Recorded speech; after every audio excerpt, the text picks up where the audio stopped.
नमस्कार, मैं मारूफ मिलन रहमानी लेकर आया हूं मैं आपके लिए आज की अब तक की बड़ी खबरों को सारा सच पर। अगर आप इस चैनल पे नए आए हैं तो चैनल को सब्सक्राइब करें, साथ ही साथ हमारे वीडियो को लाइक करें और अपने दोस्तों के साथ शेयर भी करें। तो चलिए नज़र डालते हैं आज की बड़ी खबरों पर।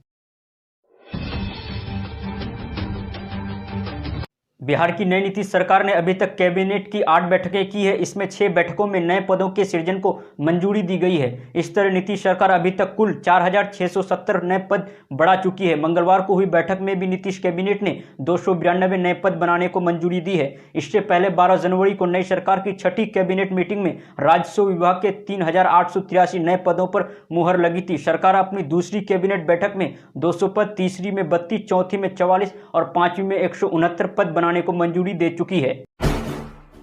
नेता प्रतिपक्ष और बिहार के पूर्व डिप्टी सीएम तेजस्वी यादव बिहार सरकार के उस नोटिफिकेशन पर भड़क गए जिसमें विरोध प्रदर्शन करने पर आचरण सर्टिफिकेट खराब किए जाने की बात की गई है। बुधवार को तेजस्वी ने सीएम नीतीश की तुलना मुसोलिनी और हिटलर से करते हुए ट्वीट किया। उन्होंने लिखा है कि मुसोलिनी और हिटलर को चुनौती दे रहे नीतीश कुमार कहते हैं, अगर किसी ने सत्ता व्यवस्था के विरुद्ध धरना प्रदर्शन कर अपने लोकतांत्रिक अधिकार का प्रयोग किया तो आपको नौकरी नहीं मिलेगी, मतलब नौकरी भी नहीं देंगे और विरोध भी प्रकट नहीं करने देंगे। बेचारे 40 सीट के मुख्यमंत्री कितने डर रहे हैं। बिहार सरकार द्वारा मुख्यमंत्री कन्या उत्थान योजना की राशि दोगुनी कर दी गई है। शैक्षणिक वर्ष 2021-22 से इंटर उत्तीर्ण करने वाली अविवाहित लड़कियों को 25,000 और स्नातक उत्तीर्ण करने वाली लड़कियों को 50,000 की सहायता राशि दी जाएगी। पहले इंटर उत्तीर्ण करने पर 10,000 रुपये और स्नातक उत्तीर्ण करने पर 25,000 रुपये दिए जाते थे। अब सरकार ने इंटर के लिए लगभग 3.5 लाख और स्नातक के लिए 80,000 अविवाहित कन्याओं को योजना का लाभ देने के लिए बजटीय प्रावधान दिया है। इसका लाभ 1 अप्रैल 2021 से मिल सकेगा। इस योजना का फॉर्म भरने के लिए पंजीकरण अनिवार्य है। इसके लिए ई कल्याण पोर्टल की आधिकारिक वेबसाइट पर जाएं। लॉगिन करने के लिए यूजर आईडी और पासवर्ड का उपयोग करें।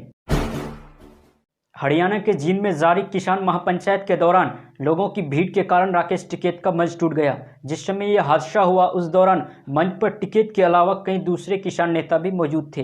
हालांकि इस हादसे में कोई गंभीर रूप से चोटिल नहीं हुआ है। राकेश टिकैत भी सही सलामत हैं।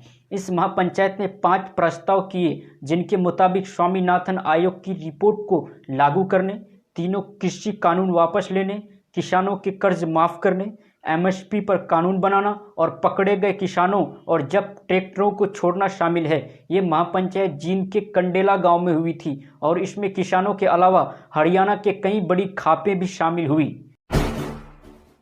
कृषि कानूनों को लेकर किसान संगठनों और सरकार के बीच टकराव बढ़ता ही जा रहा है। किसान नेता राकेश टिकैत ने स्पष्ट कर दिया है कि अगर सरकार तीनों नए कृषि बिल वापस नहीं लेता तो इस तरह से उनका आंदोलन अक्टूबर तक चलेगा। उसके बाद उन्होंने कहा कि हमने सरकार को अक्टूबर तक का समय दिया है, अगर वो हमारी बात नहीं मानते हैं तो हम 40 लाख ट्रैक्टरों की एक देश भर में ट्रैक्टर रैली निकालेंगे। इससे पहले राकेश टिकैत ने कहा कि हमारा नारा है कानून वापसी नहीं तो घर वापसी नहीं। उन्होंने आगे बताया कि ये आंदोलन जल्द समाप्त नहीं होगा बल्कि अक्टूबर तक चलेगा। केंद्र सरकार ने ट्विटर को चेताते हुए कहा कि या तो आप भारत सरकार के आदेश का पालन करें, नहीं तो कार्रवाई के लिए तैयार रहें। दरअसल किसान आंदोलन के बीच पीएम मोदी के खिलाफ एक विवादित हैशटैग चलाया गया था। इसे लेकर सरकार ने ट्विटर को करीब 250 अकाउंट सस्पेंड करने का आदेश दिया था, ये कहते हुए कि इनसे समाज में नफरत बढ़ेगी और ये कानून व्यवस्था के लिए बड़ा खतरा है। ट्विटर ने उन अकाउंट्स को सस्पेंड तो कर दिया था लेकिन बाद में वो एक्टिव हो गए थे। अब इस पर नाराजगी जताते हुए केंद्र सरकार ने ट्विटर को ये चेतावनी दी है। नोटिस में कहा गया है कि ट्विटर सरकार के निर्देशों को मानने के लिए बाध्य है और अगर ट्विटर आदेशों का उल्लंघन करता है तो फिर वो कानूनी कार्रवाई को न्योता दे रहा है। पश्चिम बंगाल सरकार ने अपने पूर्व मंत्री राजीव बनर्जी के खिलाफ भ्रष्टाचार के आरोप लगाकर जांच शुरू कर दी है। खुद ममता बनर्जी ने पूर्व वन मंत्री राजीव पर भ्रष्टाचार के आरोप लगाए हैं और कहा है कि वो चोरी कर टीएमसी से बीजेपी में गए हैं। बकुल ममता उन्हें कई लोगों से राजीव के खिलाफ शिकायतें मिली है और उनकी सरकार जाँच कर रही है और अगर अगले 3-4 दिन में चुनाव की घोषणा भी होती है तो उसके बावजूद भी जांच जारी रहेगी। ममता सरकार ने वन मंत्री रहे राजीव बनर्जी 30 जनवरी को बीजेपी में शामिल हुए थे। कांग्रेस नेता राहुल गांधी ने एक बार फिर से कृषि कानूनों को लेकर मोदी सरकार पर हमला बोला है। बुधवार को पत्रकार से बात करते हुए राहुल ने सवाल किया कि क्यों सरकार इस समस्या का समाधान नहीं कर पा रही है? इस समस्या का हल किया जाना चाहिए। मैं किसानों को अच्छी तरह से जानता हूं, ये पीछे नहीं हटेंगे, सरकार को ही पीछे हटना पड़ेगा। राहुल बोले कि सरकार को दिल्ली की किलेबंदी करने की बजाय किसानों से बात कर मसले का हल निकालना चाहिए। किसानों के मसले के साथ साथ राहुल गांधी ने एक बार फिर से चीन का भी मुद्दा उठाया और दावा किया कि चीन ने भारत की भूमि कब्जा में ले ली है और सरकार उसको कोई जवाब नहीं दे पाई। पश्चिम बंगाल में विधानसभा चुनाव को देखते हुए सियासी सरगर्मी बढ़ने के साथ साथ एक बार फिर से नेशनल रजिस्टर ऑफ सिटीजन्स यानी एनआरसी की चर्चा तेज हो गई है। सीएम ममता बनर्जी ने साफ कह दिया है कि वो राज्य में कभी भी एनआरसी लागू नहीं होने देंगे।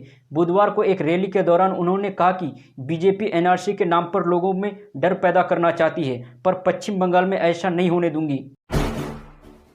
गणतंत्र दिवस पर किसान ट्रैक्टर रैली के दौरान दिल्ली में हुई हिंसा की जांच की मांग सुप्रीम कोर्ट ने बुधवार को खारिज कर दिया है। याचिकाओं में मामले की जांच रिटायर्ड जजों से कराने को कहा गया था।